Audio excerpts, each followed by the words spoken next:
ప్రజల చేత ఎన్నుకోబడిన ప్రజాప్రతినిధులు ప్రభుత్వ అధికారులతో సమన్వయం అయితేనే గ్రామాలు, పట్టణాలు అభివృద్ధి చెందుతాయని మంచిర్యాల జిల్లా కలెక్టర్ కుమార్ దీపక్ సూచించారు. రాష్ట్ర ప్రభుత్వం ప్రతిష్టాత్మకంగా చేపట్టిన ప్రజాపాలన ప్రగతి ప్రణాళిక కార్యక్రమంలో భాగంగా సర్పంచ్లు, చైర్మన్, మేయర్, కౌన్సిలర్లకు జిల్లా కేంద్రంలోని అమ్మ గార్డెన్లో గురువారం శిక్షణ తరగతులు నిర్వహించారు. ఈ సందర్భంగా ఆయన మాట్లాడుతూ 99 రోజుల ప్రగతి ప్రణాళికలో ఏప్రిల్ 2వ తేదీన గ్రామ స్థాయి, 16వ తేదీన మండల స్థాయి, మే 2వ తేదీన నియోజకవర్గ స్థాయి, 22వ తేదీన జిల్లా స్థాయి, జూన్ 2వ తేదీన రాష్ట్ర స్థాయి సమావేశాలు నిర్వహించబడతాయని తెలిపారు. వార్డుల్లో తలెత్తిన సమస్యల పరిష్కారానికి ప్రత్యేకమైన ప్రణాళికను సిద్ధం చేసుకుని ముందుకెళ్లాలన్నారు. ముఖ్యంగా పరిసరాల పరిశుభ్రత, ఆరోగ్యం, సంక్షేమం, వ్యవసాయం, విద్య, పర్యావరణం అంశాలను ప్రధానంగా చేసుకోవాలని సూచించారు. డీసీపీ భాస్కర్ మాట్లాడుతూ యువత చెడు మార్గంలోకి వెళ్లకుండా ప్రజాప్రతినిధులు కీలక పాత్ర పోషించాలన్నారు. రాజకీయ నాయకులు భవిష్యత్తు తరాలకు మార్గదర్శకం కావాలని, ఆ దిశగా అభివృద్ధిలో ప్రత్యేక శ్రద్ధ వహించాలన్నారు. ఈ కార్యక్రమంలో అడిషనల్ కలెక్టర్ చంద్రయ్య, జిల్లాలోని మున్సిపల్ కమిషనర్లు, Mancherial mayor, deputy mayor, Chennur, Luxettipet, Bellampalli chairman, vice chairman, జిల్లా వ్యాప్తంగా ఉన్న అన్ని గ్రామాల సర్పంచ్లు, మున్సిపల్ కౌన్సిలర్లు, అధికారులు తదితరులు పాల్గొన్నారు.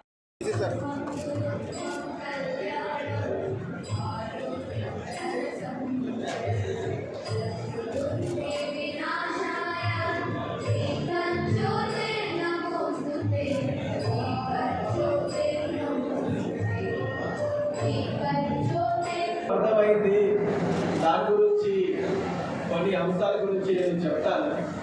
ఫస్ట్ థింగ్ అంటే ఈ 1998లో మన 10 థీమ్స్ ఏమైనా పెడుతున్నాము అంటే దానికి సంబంధించిన కన్సర్న్ కౌన్సిలర్స్కి, కన్సర్న్ పంచాయత్ సంబంధించిన పంచాయత్ సెక్రటరీ ఆర్ సర్పంచెస్కి ఏం రోల్స్ ఉన్నాయి.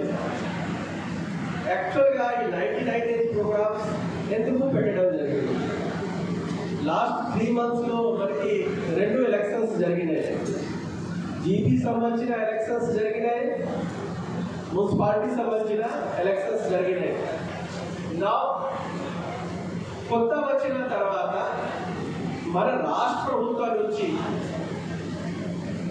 ఏమేమి మనం స్కీమ్స్ చేస్తున్నాము, ఏమేమి కొత్తగా ప్రణాళిక పెట్టేసి ఏమేమి పనులు చేస్తున్నామో దానిలో లోకల్ బాడీకి సంబంధించిన పబ్లిక్ రిప్రజెంటేటివ్స్కి దానిలో భాగస్వామ్యం ఉండాల్సింది.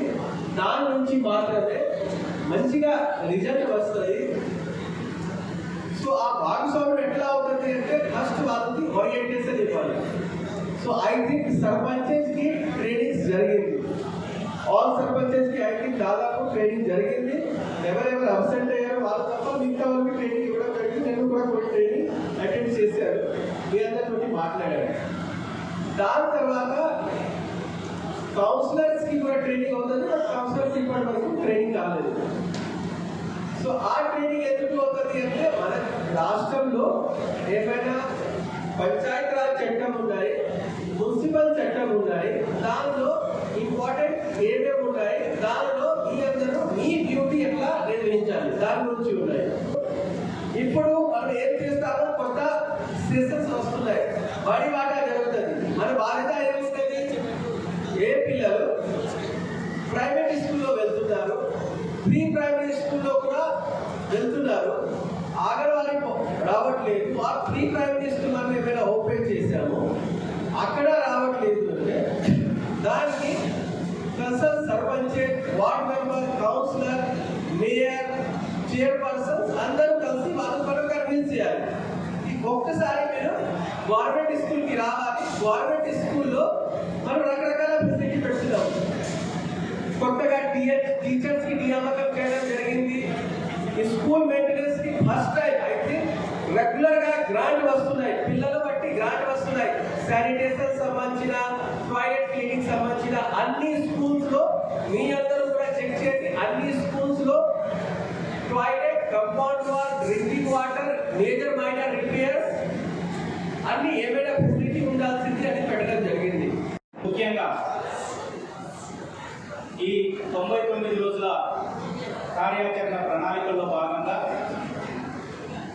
నూతనంగా ఎన్నికైన ప్రజాసేవలో ముందుండి ప్రజలకు మంచి చేయాలనే మంచి సంకల్పంతో ఎన్నికైన గ్రామ స్థానిక సంస్థల ప్రతినిధులకు అండ్ పట్టణ స్థానిక సంస్థల ప్రతినిధులకు ఈ శిక్షణ కార్యక్రమాన్ని ముందస్తుగా ఏర్పాటు చేయడం అనేది చాలా మంచి విషయం.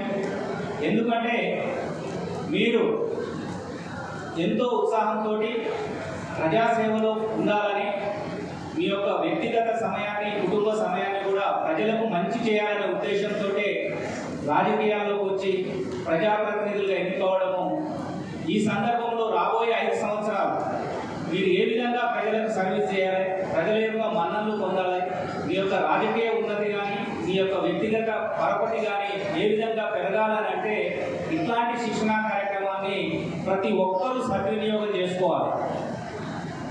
గౌరవ కలెక్టర్ గారు కానివ్వండి, అడిషనల్ కలెక్టర్ గారు కానివ్వండి, ఇప్పటి వరకు మీకు ఒక పీపీటీ ద్వారా రాష్ట్ర ప్రభుత్వ ఉద్దేశాలు, ప్రజలు ఏమనుకుంటున్నారు, ప్రజలకు మనం ఏమి ఇవ్వాలి, ప్రజాప్రతినిధులుగా మీ యొక్క భాగస్వామ్యం ఏ విధంగా ఉండాలి, what states man thinks about next generations.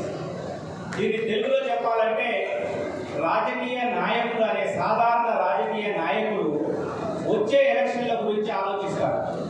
కానీ రాజనీతిజ్ఞుడైన రాజకీయ నాయకుడు వచ్చే తరాలు ఎలా ఉండాలని ఆలోచిస్తారు. అలాంటి రాజనీతిజ్ఞులుగా ఇప్పుడున్న ప్రజాప్రతినిధులందరూ మీరు కేవలం రాజకీయ నాయకులుగా మిగిలిపోకుండా భావి తరాలని మంచిర్యాల జిల్లా ప్రజలు తరతరాలుగా గుర్తించుకునే విధంగా, వాళ్ళ అభివృద్ధిని నిర్దేశించే విధంగా రాజనీతిజ్ఞులు కావాలని నేను ఆశిస్తున్నాను. గౌరవ ముఖ్యమంత్రి గారు కూడా ఇప్పుడు మీరు 10 అంశాలపైన మనం ఈ 99 రోజుల ప్రణాళిక ఏర్పాటు చేసుకున్నాం. ఈ 10 అంశాలు ఆల్రెడీ మీకు క్లియర్గా చెప్పినారు. ఆ 10 అంశాలను అబ్జర్వ్ చేయండి, మీరు పరిశీలించండి. ఆ 10 అంశాలు ఈ 99 రోజులకు సంబంధించిన విషయమే కాదు, ఇది రాబోయే తరాలని బాగు చేసే విషయాలు అందులో ఉన్నాయి. ఈ 99 రోజులు మీకు ఈ 99 రోజుల కోసమే నిర్దేశించిన లక్ష్యాలు కావు, మీ 5 సంవత్సరాలు ఏ విధంగా ప్రజలకు పోవాలనే ఉద్దేశాలు అందులో ఉన్నాయి. అందుకనే గౌరవ ముఖ్యమంత్రి గారు జనరల్గా ఎవరైనా ప్రభుత్వం చేస్తే, ఏదైనా కార్యక్రమాలు చేసుకుంటే ఫ్లాగ్షిప్ ప్రోగ్రామ్స్ అంటాం. సంక్షేమం, పెన్షన్స్ ఇవ్వడం, లేకపోతే అభివృద్ధి, రోడ్ల కోసం ఫౌండేషన్ స్టోన్స్ చేయడం, ప్రజల్లో చెప్పడం, దాని ద్వారా ప్రజల్లో ప్రభుత్వం మన్నలు పొందడం